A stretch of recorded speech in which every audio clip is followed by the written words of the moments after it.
there has been a battle going on. There has been an information battle. Do you believe or do you not believe? That is the question. And if you choose to believe, what is the consequences of that belief?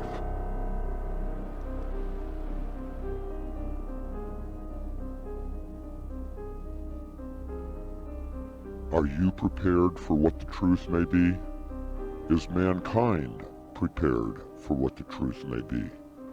This is what we will be exploring in this series known as Beyond Undisclosed. And thank you for joining us. This is Beware Mouse from Mouse in Your Coffee Morning Show with WBOU 106.9 Chicago, HomeNetwork.tv, and FreedomNation.tv, all brought to you by StreamLife.tube. We have Mark online. Mark, how you doing today? Alan, good to talk with you, man. This is an honor. It's a privilege. This is cool, man. Well, I appreciate you coming on today.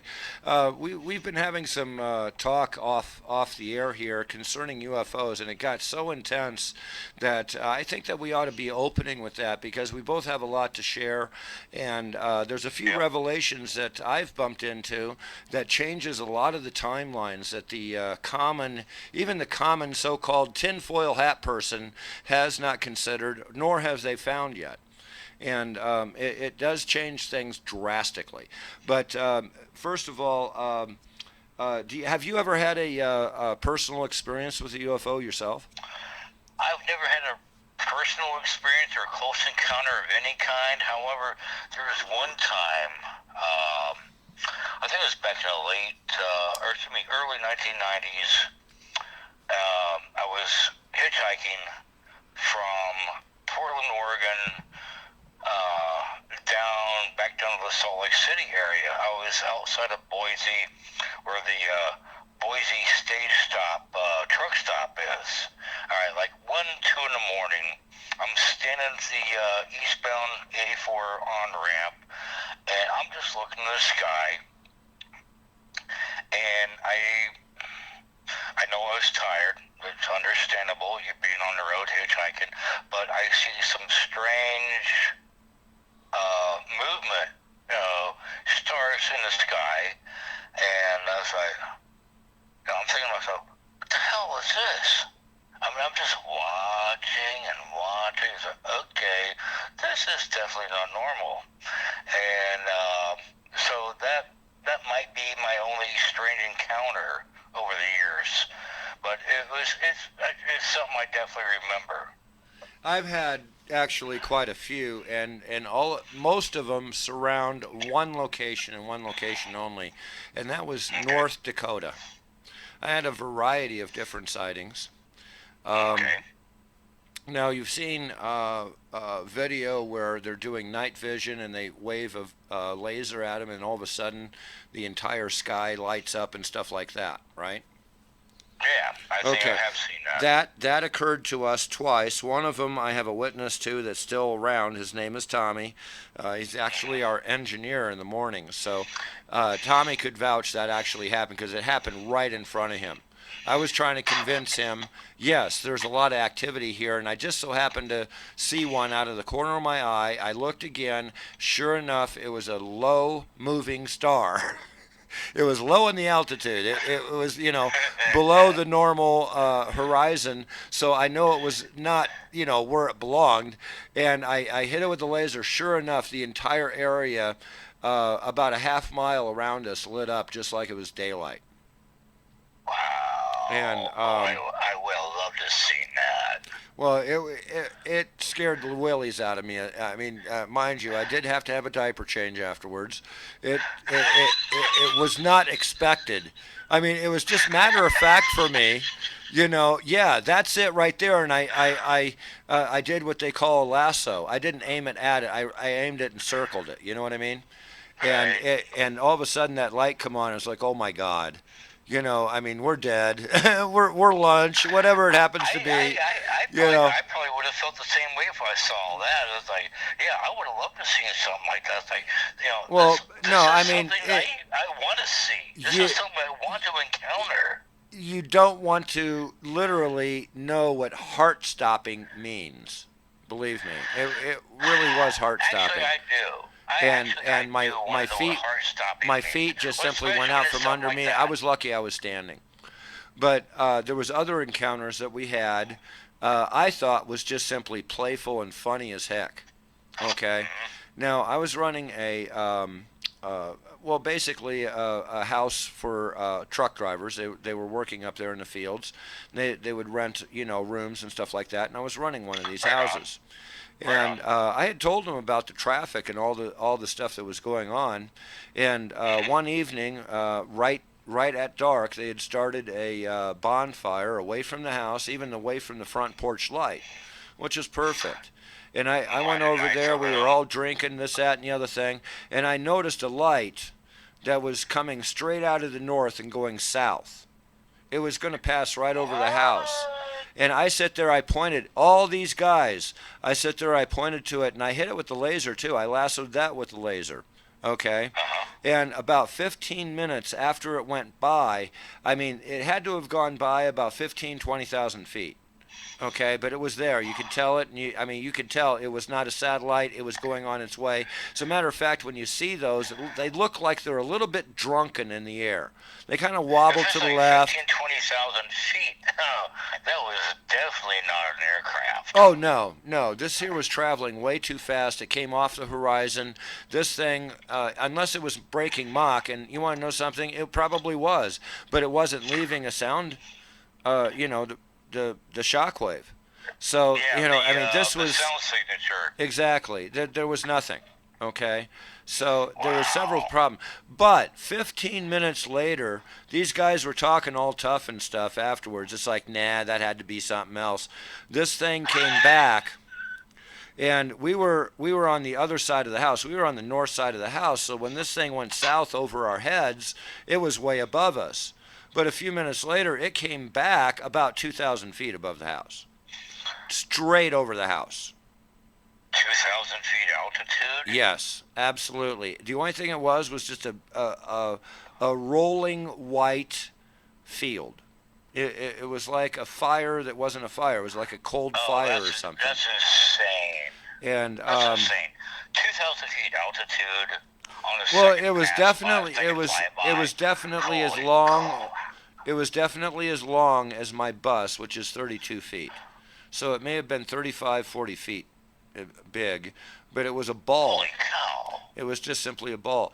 Now, we had commonly had what they call fast walkers, where they're actually in orbit, and you could actually see them, and all of a sudden they just stop in the sky, pretend to be a star for about 3 minutes, thinking about something, and then go completely different direction.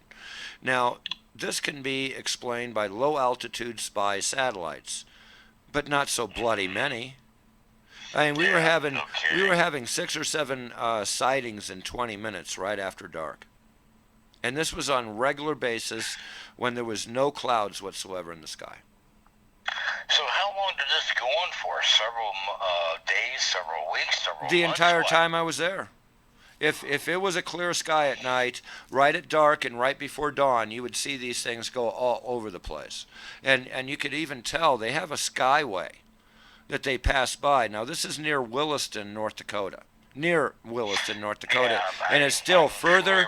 The skyway runs from the northwest to the southeast. And you can actually see these things following the same path over and over and over again.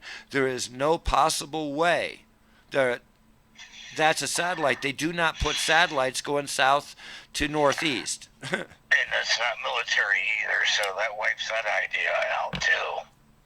Well, that and the fact that they're making right-hand turns and everything else in the sky as well, or just simply wobbling around or making unusual, spaghetti-like movements. It's really bizarre. Sometimes they'll come to a stop and then they'll wobble all over the sky. and then all of a Okay, sudden they'll anything just that goes carry to a on. dead stop and all of a sudden disappears like a fart in the wind in an unexpected direction? No, definitely Actually, not when they do military. that, if you ever noticed, whenever they do that, they do come to a complete stop before they go into those speeds. That suggests that path the path has to be pre-programmed, and as soon as it's verified, either by radar or some other device, that thing's gone at that speed. They can dial up And of whatever course, speed they want. we will never see any radar confirmation of anything like that. Of course, whatsoever. we have plenty of it. The fact is that all the radar, including the marine radar, We'll never see it. we can and we have. Okay, I've seen it. I've seen Okay. marine radar that they take the filter out.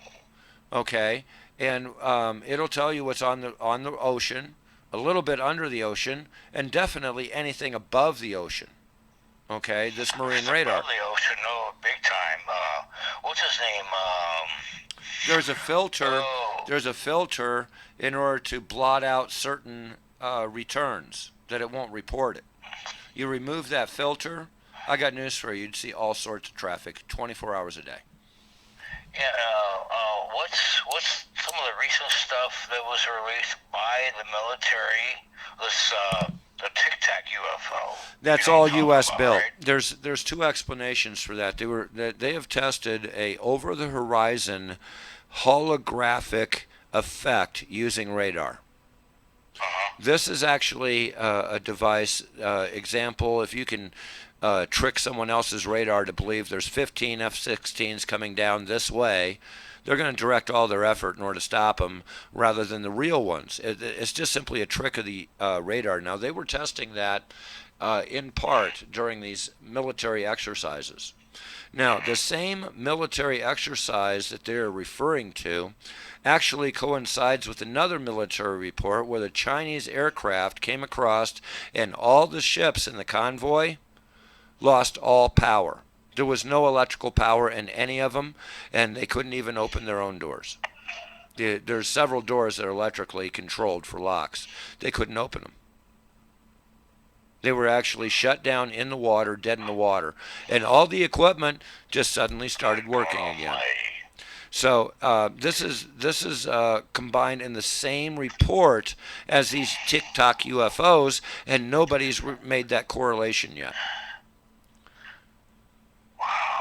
So, like I said, I have a lot of the new stuff that's been going on, and I'll be honest with you, it's a little bit scary. I've been doing the research for Beyond Undisclosed, along with some other people. Yeah, not to interrupt you, but something else that's really scary was it 3, 4, 5 years ago, that UFO over O'Hare International Airport?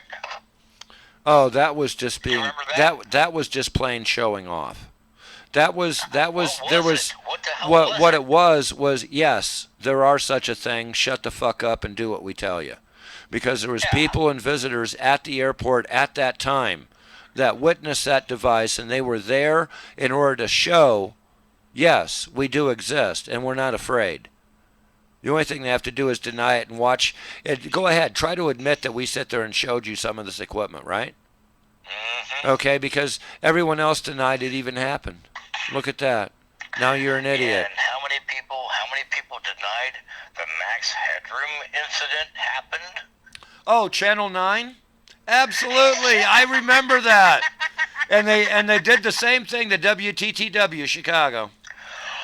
I actually witnessed the one in WTTW during Doctor Who. I was scratching my head. What the hell was that? What was the point of that? I actually witnessed. I seen it happen. Okay, I was a Doctor Who fan for a long time, man. I wasn't trying to throw in monkey wrenches, but I had to throw in Max Headroom. Well, there's a couple of other bizarre instances concerning television, and it isn't the message that they so-called heard in Europe. There was a very odd occurrence that happened in Texas in early television, and a program that they don't understand how this happened, because there's no body that's large enough in order to reflect that. But a program that had been broadcast like 15 years prior was so strong it took over the broadcast locally. It was actually amplified, and when the amplified thing came back, it was 10 times stronger than the original strength and overrode the original television broadcast. And it played for over 45 minutes and then just disappeared. I had to throw in Max Headroom. Yeah. I had to throw that in. But there's been other incidences that are inexplicable. Of course, the Max Headroom incident has never been explained. Nobody ever figured out who it was, how it happened, why it happened. Oh, no, a lot of us already knew how it happened. We know exactly what he did. It was an RS-232 hack on their telephone lines because that's what they were broadcasting it over. They were using the telephone lines like the internet. It was on television. Right, and then they compressed it. That's right, because it went from there, okay, through the telephone lines, okay, and then surfaced somewhere else. They hacked. Basically, you know how there's a whole, 20 different extensions in a big office building or something, and you can answer multiple lines, and you can put one on hold. There is a master controller. It's an RS-232. Okay, and if you hack that directly, it happened via television. Well, they hacked into the RS-232 of the television station, so when that signal come in, it was real easy to interrupt and put them on hold and replace that with their own line. And boy, did that ever do a number on broadcasting. Oh, yeah, but I mean, as far as the hack was concerned, yeah, it was ingenious because no one ever thought about going through the telephone line to interrupt That was beyond ingenious. That was, as far as I'm concerned, being a big fan of pirate radio. Everyone thought it was done with microwave, yeah. Everyone thought it was done with microwave. That was beyond ingenious. That was legendary.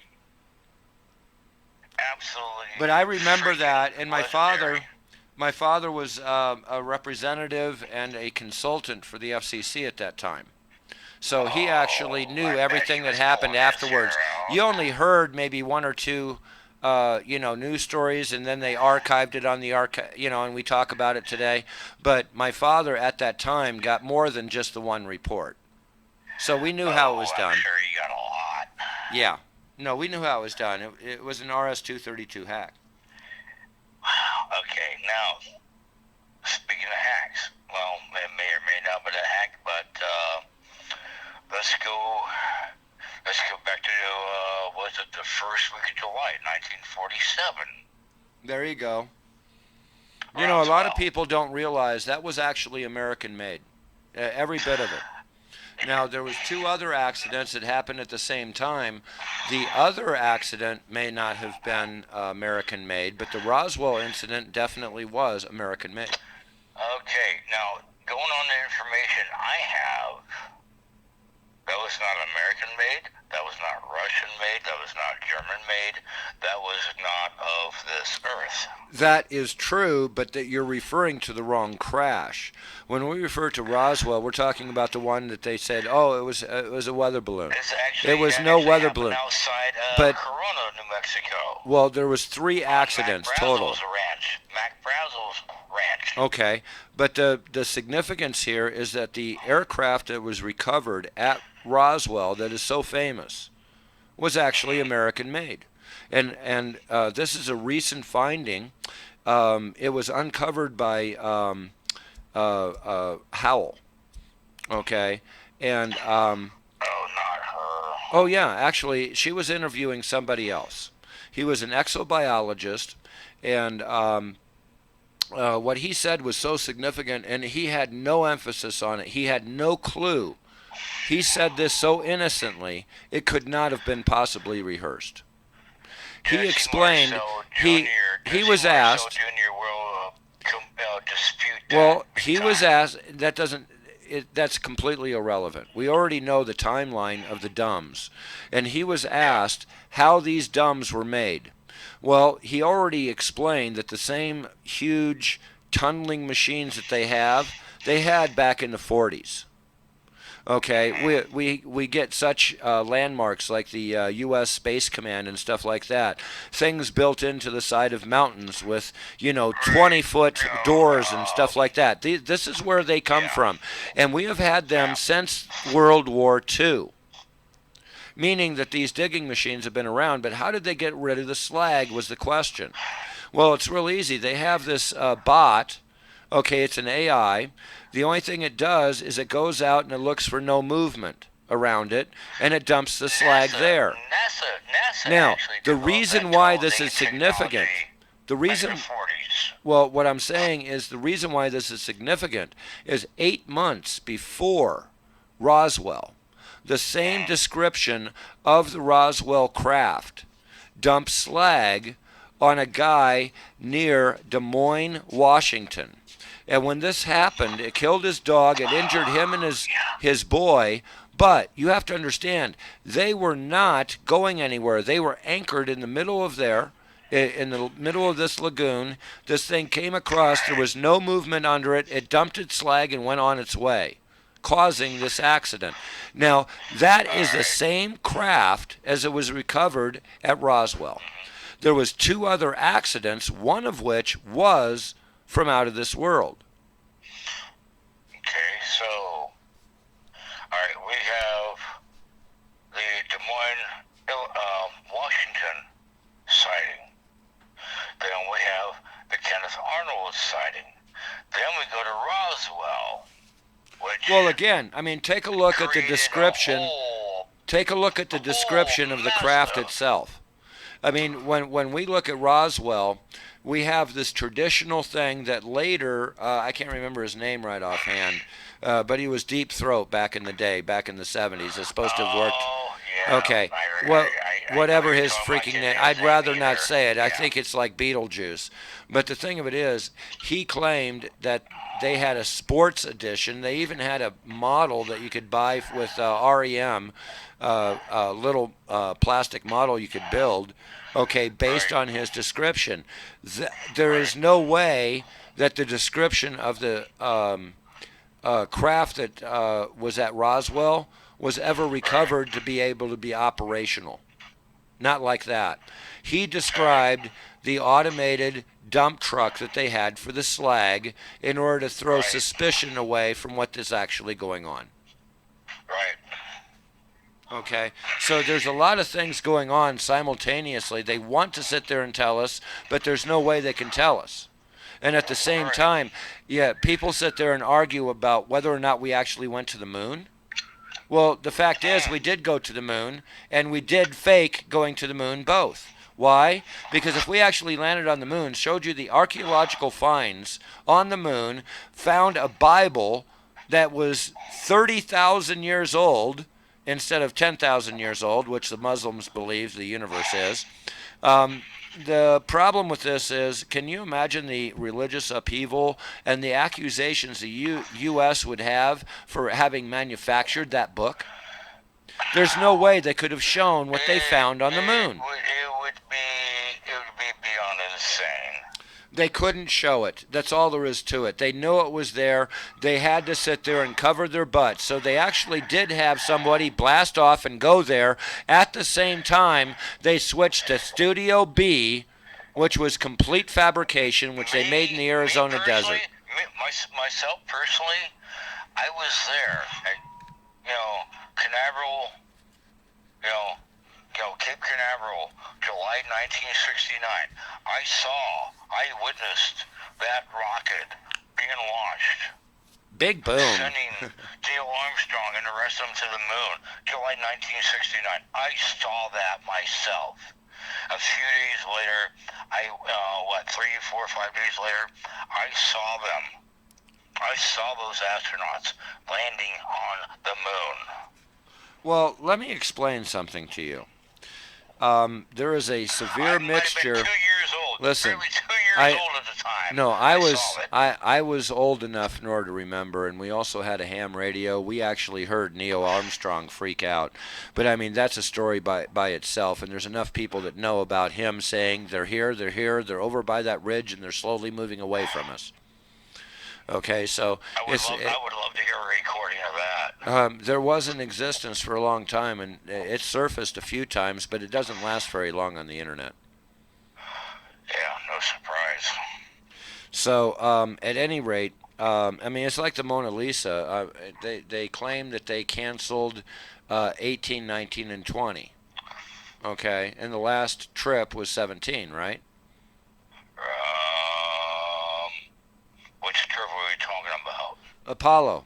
They had already planned to have 18, 19, and 20, but they canceled those. What they did is they actually canceled the public broadcast of it because of what they were finding. In addition to that, it was a public finance thing. They couldn't show it, but as for the knowledge of NASA and the rest of the government, we actually went up there and met ourselves. There's actually already traffic up there. As a matter of fact, you can go over to Bruce Sees All. We're talking about an established Yes, moon base. yes, for years. There's been there. And that doesn't surprise me. That does Well, not surprise you can me go at to all. Bruce Sees All. He has a telescope. He also has electronic zoom, and he's not tampering with these pictures. He'll use a filter or something like that for contrast in order to be able to bring out an object that's moving so you can see where it is. And then he'll show you the original again, showing you that it actually is there. So, I mean, he covers his bases. But the thing of it is, he has been able to photograph so many, he can actually tell you what the flight schedule of these things are and what time they're going to roll. I mean, he has captured these things even in daylight. You know how you can see the moon during the day? Oh, yeah. Okay, well, he's actually captured these things moving around. They are so big and they're so bright when they're moving around when it's dayside on us. Okay, they don't try to bother, disguising themselves much. Okay, but he's filled them then.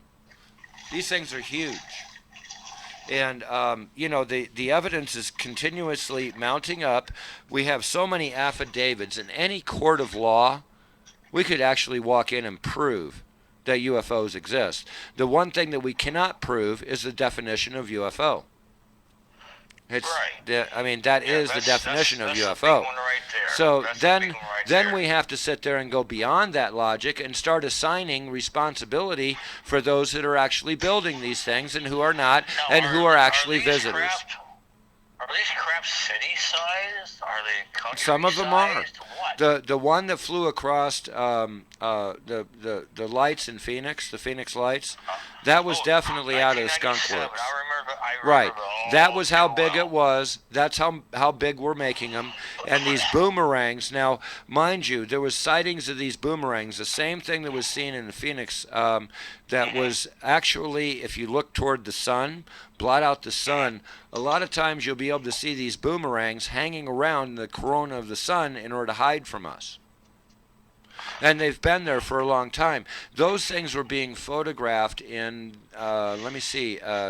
2006, 2007. They were all over the internet at that time.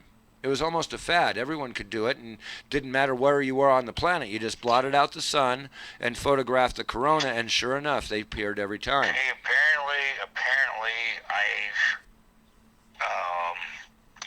some things have been blocked out, which I've never found online. Well, there's a lot of things like that. There's a lot of things that were written in books that you can't find on the library shelf or even on Amazon anymore that have disappeared as well. Yeah, because the liberal left government wants all this stuff hidden. Well, no, more importantly, I can prove it another way. Go out and try to get a physics book or an electronics book dated prior to 1958 that includes the subject of plasma, the behavior and the mathematics and the understanding of plasma and what it can do. Plasma is such. It's the fourth state of matter. Insanely Fourth or fifth? powerful. I think it's the fourth state of matter. I mean, it's something I don't normally try to quote, so I don't know. Insanely powerful.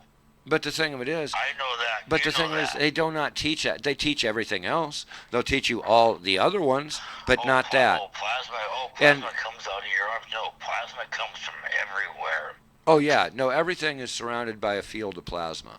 The problem is Mhm. when it gets too concentrated in one area, it just suddenly sparks to life and actually starts producing light and stuff like that. It also can produce, Yeah. propel, and is a form of propulsion.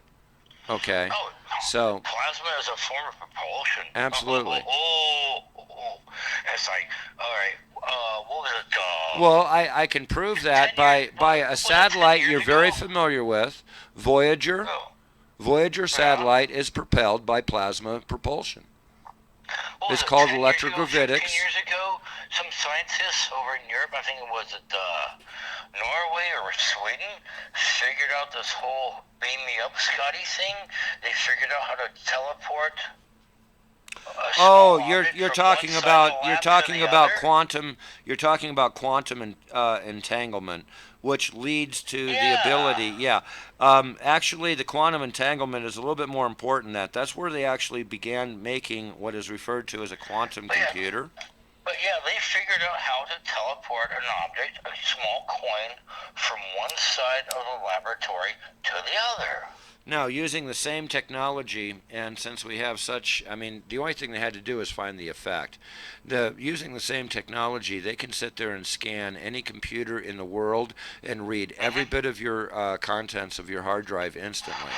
They do not need a physical connection to your computer. No, they don't. No, they don't. But yeah, some scientists either in Sweden or What Norway, this device they figured out does, how to teleport, it's not so literally much that teleport a small it's object it's from. searching for a entangled um, product. I'll use the word product because I don't like their terminology. But they're looking for an entangled product that would be entangled with the hard drive that they're looking for. After they do that, they skip from one object to the X, okay, mapping each one of these, and they can read the entire hard drive. This is where string theory comes into play. Exactly. Think about it. Think about it. Cause and effect. Momentum of events. Yeah, but to be able to, literally teleport a small object, a coin, from one side of the laboratory to the other within a Well, matter of seconds. they can't It's actually, insane. they cannot transport a coin, but they can transport and change and entangle. They literally teleported a coin. A coin. They actually, either a coin or a coin. are you saying they actually have? From one side of the lab. Yes, it actually happened. Okay, In a I've lab. never bumped into that. Okay, I have bumped They into literally where teleported they a can coin actually from one read side it, of the lab to but the other. I never knew that they could actually sit there and keep the coherency. Okay, Yes, yes. this It was literally done. It was physically done. I'd say back in 2014, 2015, maybe somewhere in that neighborhood. I could be wrong about the well, dates. let me But let yes, me it explain happened. something. In the 1970s, the best computer that we had was the Cray 2. Yeah. And someone actually calculated what it would take for the Cray 2 in order to process one frame of a hologram. And that was 3 days. Okay? It would take it 3 days to process a single frame of a hologram. All right, and reproduce it. Now, here's the problem. We have holograms that are much faster than that right now, and they can create anything they want in CGI and then project that anywhere they want. It's much faster. It doesn't take all that, and the only thing they need is the actual 3D projector. These things have been around for a long time. Yes, don't get me wrong, the Cray computer was and still is one of the ultimate bad boy computer systems on the planet, plain and simple. But when I read about that, like I said, we're going to go back to this here for a second. They literally teleported a coin or a coin-sized object from one side of a laboratory to another within a matter of a few seconds. Well, actually, if you're actually This teleporting it, brings a guess whole what? new level to No, beam me up, Scotty. actually, no. I'm going to go with that, and I'll tell you why. We actually have in the Monarch Project with Andrew Bellagio, if I'm pronouncing that right. If I'm not, I apologize and please forgive me. But Andrew Bellagio has already mapped out the fact that they were actually using portal travel. Now, rather than it being We're talking about wormholes. right, and again, they could actually have that appear 20 minutes before it actually disappeared. Mm-hmm. Okay, so time, Time is as far as I when can you're tell, doing last that I time. heard, they've almost figured out Well, how not to only do they harness have to have, wormholes. not only do they have to have the coordinates of what they're aiming at and entangling with, okay, but they also have to have the time that it occurs. Okay, Right. a lot of people think that we live in a three-dimensional world. We don't. We live in a four-dimensional world, and the first dimension that you have to have, people keep forgetting. The first dimension is time, because without time, there is no measurement of height, depth, or width. Without time. So time is the first dimension. Dude, we are seriously heading to the fifth dimension. I think Think that we're going to about become technology. I think we're going to becoming aware of the fifth dimension. It's always been there. We have just not been able to perceive it. That's what the issue is about. These things, whatever they are, some of them are good, some of them are bad, okay? And whatever they are, okay, has been written Whoever since they are. way before the Bible. Way before the Bible. Oh, they were here long before we were. They were here long before a caveman was here. There is evidence of that in caves. Well, not only is there evidence, but there's actually 40, 50, written 60,000 stories. year old caves. There's not only evidence, but there's also written stories of how this all happened. The gods did not like toiling on the planet Earth. It was too much work, and they wanted to create a worker. The biggest problem is when they created the workers, they started sitting there mating with them. And that caused a whole new problem. Why? Because these hybrids in their society, just like, I guess, transvestites in our society, have rights. Yeah, I hear you. Okay, as perverted as that may be, I mean, they were faced with a serious moral dilemma there when that happened. You see what I'm saying? So regardless of whether we're talking about angels, UFOs, changing the name does not matter. Okay? And I'm going to tell you right now, back in those days, they're not going to sit there and spend months and months with a little chisel in hand in order to write these stories out on stone that are fish stories. It's going to be the most important things in their world, and what did they say? We're not from here. Now, I've got one more proof of this. The Mayans. Look at the Mayans. Exactly. Now, I've got one more proof of this. Every species on this planet can stop and have lunch except you. Would you like to know where that is? The deer that's been dead 3 days on the side of the road. Yeah, when was the last time that you pulled over for a nice lunch on the dead deer on the side of the road? Now, the insects can have a dinner, the dogs can have dinner, the cats can have a dinner, the birds can have dinner. Every other species on this planet can have dinner, but we can't. We're not allowed to have a barbecue. Seriously? It will make us sick. Why? Because we're only adapted to live here. We are the invaders, literally. You got to think about it. Okay?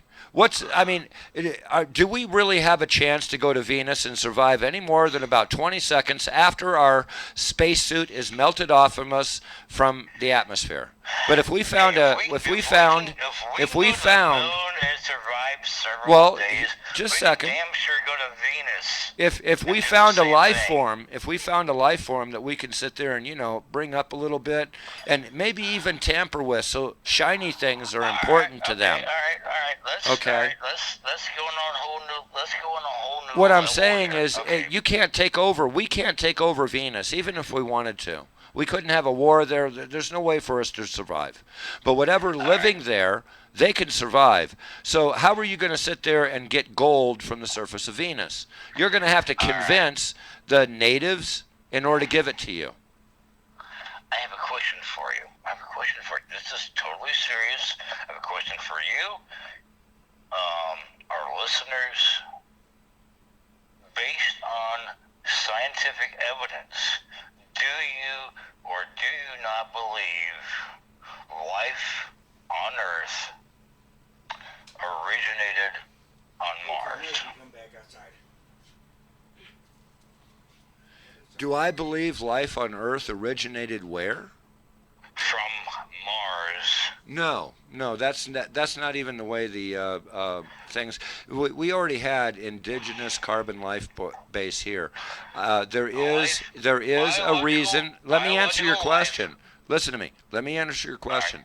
The life form was already here. The problem was it was adapted for this environment because it actually evolved in this environment. All right. So what happened? No, there's not a problem with this because we also have the reptoids, which was from the first generation, that's still here that lives underground. Those are terranians. They are not extraterrestrial. They belong here. We were given the surface of the earth, not underneath and not above, in order to be the kings of. We're not supposed to go down in the caves. We're not supposed to have that interaction. They bowed out. They have interstellar travel. Okay? Something else is going on here. There is 4 brothers, the bear, the snake, the eagle, and the serpent is represented by 4 different treaties. Brothers in treaties that are represented here on Earth. And there has been a war between them for a long time. The serpent being the one that upsets the bucket. And that's exactly what's going on now. This is described at the earliest Sumerian tablets. These things are described. I'm listening. Well, what I'm trying to say is we are the invading force. They took clay, which is an all-purpose. It has 5 things that stick out of the center. And they sit there and took a lamb, and they took a pig, and they took a bird. The construction of our brains, if you ask any biologist, is almost identical to a bird. The structure of our intestines and the composition of our intestines is that of a pig, but it's much shorter. Our reproductive organs are most like a lamb. And they stuck it on a pin, something like a Mr. Potato. You just stick these things on there and go. Mr. Potato Head, yes, I know it all too well. Okay, so now you have a creature that can survive on the planet because you can't survive. Either that or you have to wear a spacesuit, anything could happen, and you're a lazy mother trucker anyway, right? Okay, Yeah, so why not sit there and train the monkeys? Why not go ahead and train the monkeys to do what we're doing? And you know something? They're not quite smart enough to follow instruction yet. So there you have the clay, there you have the modifications, and we have the increase of intelligence in order to be able to follow instructions. But something happened and we were granted free will instead of being slaves to what they're suggesting now, that we go under nanobot technology control, which every other species has come to because they cannot trust their children not to take something the size of a pack of cigarettes that could power the entire moon because it's free energy, short it out because he couldn't sit there and go out with someone's girlfriend. You know who I can't trust anymore? I can't trust people from within this freaking solar system. We have exceeded the wisdom and the use of technology so far. It's our own disaster. And it's designed to be. Here's something, hear me out. Here's something that, may or may not give you a little more insight onto our origins. 30, 40, 50 years ago, maybe even long before that, it has been proven that our origins here on Earth actually came from Mars. Okay, that's only true in part. Okay, they had more than one Adam and Eve. One Adam and Eve is older, much older than the others. The one that came from Mars is much older than the Adam and Eve that was spawned here on Earth. They are compatible. They were similar environments prior to the war on Earth. And if you want to find out who or what race represents those that came from Mars, is the American Indian. Which is actually their no. They have a story in their creation. They have, well, let me explain. I was actually privy to the actual story of creation. And I'll just make it simple. Basically, there was a tragedy at their home. Everyone had to leave. There was very few that could evacuate. Those that could came to Earth. Now, that is their story. There is a receiving story of that within the Sumerians describing the Kabbalah, in which there was an empty place in the Kabbalah that these people used in order to travel from Mars to Earth. It tells in the story of the American Indian, I can't remember what mountain this is, but literally the saying top of the mountain for the Indians means that you have gone through all these winding way all the way to the top of the mountain. When you get to the top of the mountain, you know everything about the tribe, because each little pictograph has a story that goes with it. Now, one of these stories shows them going from a red planet to a blue planet in the middle of a red desert, okay, that they couldn't imagine the fact that this world was actually 2/3 water. How did they know that it was a blue planet? Guilt by knowledge. This actually happened. It was a transfer from from Mars to Earth. Earth is a depository of something that is very precious in the universe, and that's a carbon-based life form. And we're the only free-willed. The reason why everyone's so interested in us and we were so special is because we're the only free-willed carbon-based life form that has intelligence. That's the reason why we're so special. They're giving us every chance in order to remain free-willed.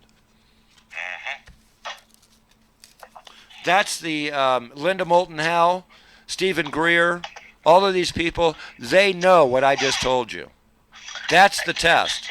That's the actual test, and we commit our own sin and actually commit our own sentence. Why? Because we weren't wise enough in order to handle what we were given. And right now people are trying to give us that, and it is leading to self-destruction. Yeah, it's leading to self-destruction. It's also leading to self-realization. God help us all. Wake up, people. We gotta wake up. We have to. You see, nobody takes these stories and puts them together, accepting, okay, that these stories are at least 40% true. If you do, then the actual facts that are being conveyed in these stories then would also be true. It's just it would be embellished one way or another. Just simply because you embellish your car and you think it looks like the Hot Rod Racer back in the day from Hot Wheels doesn't mean it does look like that to us. We may have played with we may have played with Matchbook. You know?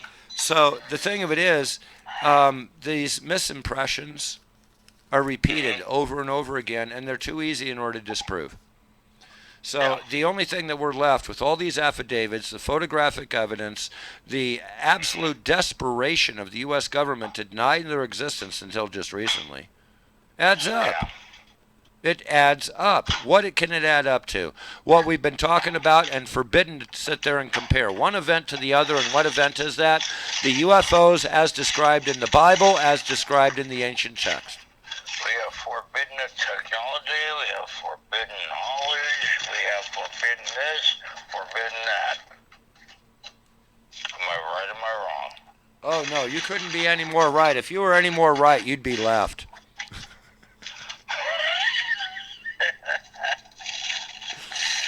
It's just today's culture, today's knowledge, today's people, unless you're old like us,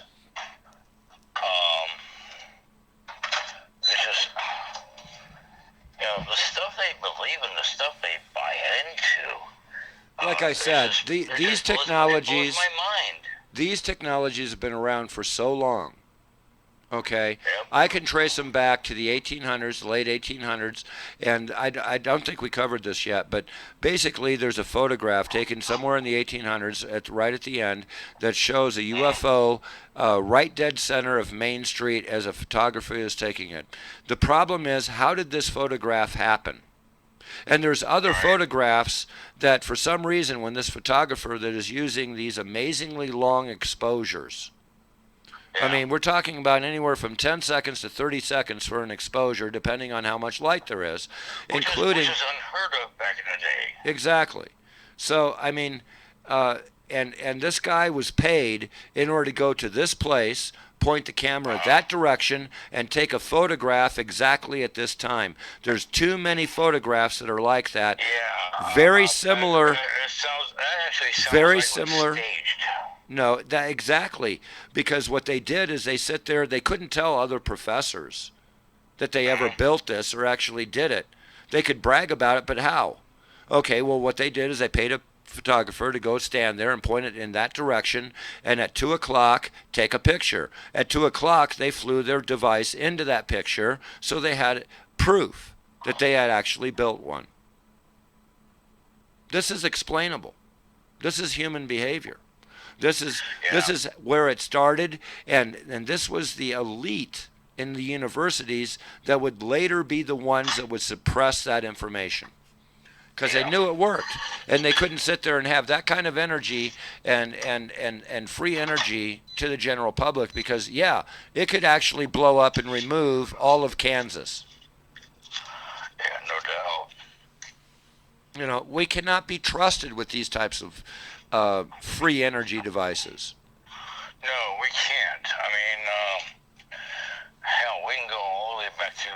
If you want to find a real reason why these free energy devices are kept hidden, is because they can be too easily abused. The ones that are most effective. Oh, big time, big time. I mean, look at Tesla's patents that never saw the light of day. Think about it. Tesla, the free energy thing, energy being transmitted via radio waves, stuff like that. Just unbelievable. Like I said, most of his patents were destroyed by the government. Well, there's actually a story that goes along with that, and it's actually very interesting. Let me explain. When he died, there was a lot of activity that actually was around the safe that he had, his apartment and stuff like that. There was 2 different factions that got those boxes that remain uncounted. And I think there was like 12 to 15 boxes of documents that remain. Do you know who actually wound up with that? It didn't go all in one place. The Trump family and the Biden family. No joke. They're the ones that have the Tesla papers. Tesla didn't die. He was murdered. No, he died. He died. He was he was already struck down. They didn't have to murder him. He was done. All right. Well, I do appreciate everybody tuning in today. That's been the hour. You've been listening to Mouse and Your Coffee Morning Show here on WBOU 106.9 Chicago, as well as HomeNetwork.tv and FreedomNation.tv. Thank you for tuning in. May your God be with you, folks.